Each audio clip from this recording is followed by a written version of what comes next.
प्यारे विद्यार्थियों, आज हम इस वीडियो में एक बहुत ही इंपॉर्टेंट टॉपिक जो है उसकी चर्चा करने वाले हैं। क्लास 11th के अंदर आप पुनर्जागरण के बारे में पढ़ते हो।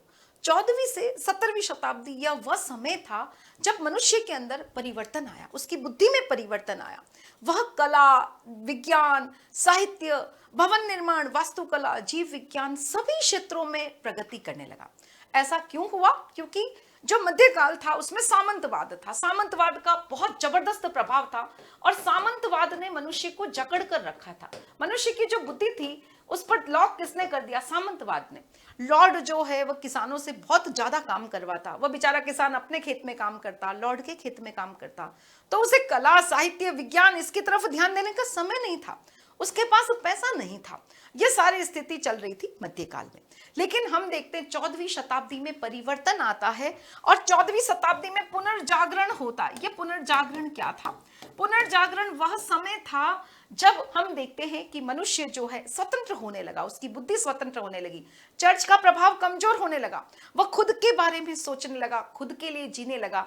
एक मानवतावादी संस्कृति हमें इस टाइम पीरियड में दिखाई देती है। उसी कड़ी के अंदर मैं आज आपको एक बहुत ही शानदार टॉपिक करवा रही हूं जो एग्जाम में आपको बार बार पूछते, कलाकार और यथार्थवाद, यानी चित्रकला, मूर्तिकला, वास्तुकला, शरीर रचना विज्ञान, इन सभी में कैसा परिवर्तन हमें दिखाई देता है। तो चलिए एक एक करके हम इसके बारे में पढ़ेंगे। जो 14वीं शताब्दी के कलाकार है उसके बारे में पढ़ेंगे। सबसे पहले आपको यह फोटो दिखाई दे रही है, बोर्ड पर एक हाथ जोड़ते हुए फोटो बनाई गई है। यह क्या बता रहा है? इसे किसने बनाया? यह अल्बर्ट ड्यूरर द्वारा रचित एक चित्र है। अल्बर्ट ड्यूरर उसके द्वारा बनाया गया 1508 का प्रार्थना रथ हस्त है। प्रार्थना रथ हस्त। देखो यह क्या बता रहा है? हाथ जोड़ रहा है यानी ईश्वर को मान रहा है ना। तो यह चित्र यह बताता है कि उस समय जो इटली के लोग थे, पुनर्जागरण कहाँ हुआ था? इटली में हुआ था।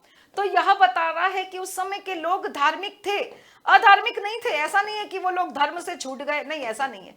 उस समय के लोग धर्म से जुड़े हुए थे बहुत अच्छे से। लेकिन ये मनुष्य है, यह किसका हाथ है? एक इंसान है।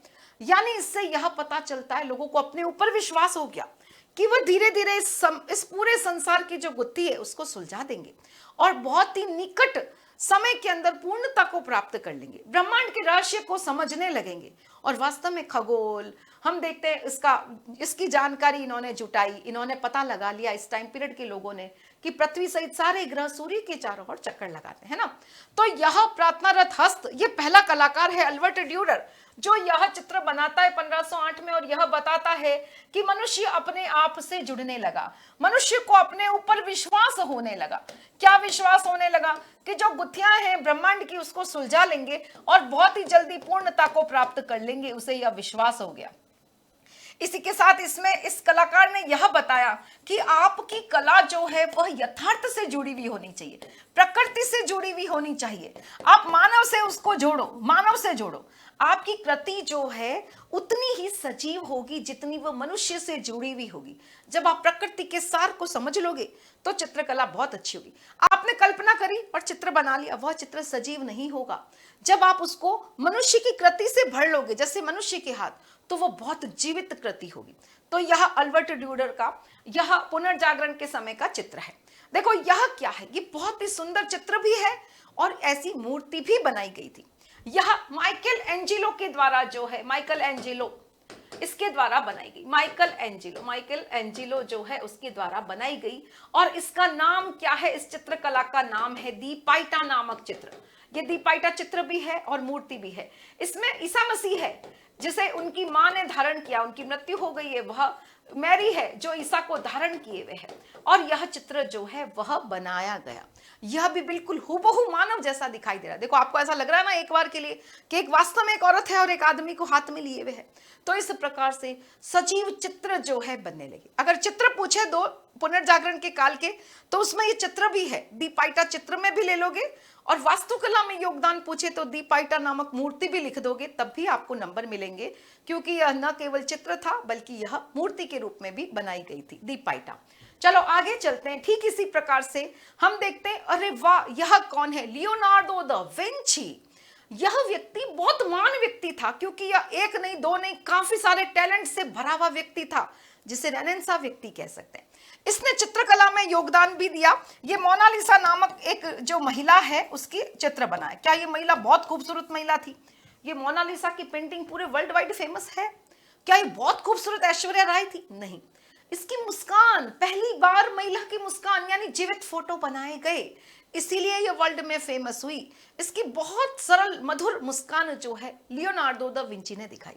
इसके अलावा लियोनार्डो दा विंची ने द लास्ट सपर यह चित्र भी बनाया। द लास्ट सपर, यह लास्ट खाना है, डिनर है, उसके बाद में इनकी मृत्यु हो जाती है ईसा मसीह की। तो द लास्ट सपर नामक चित्र की भी जो है रचना लियोनार्डो दा विंची ने की। क्या लियोनार्डो दा विंची चित्रकार थे?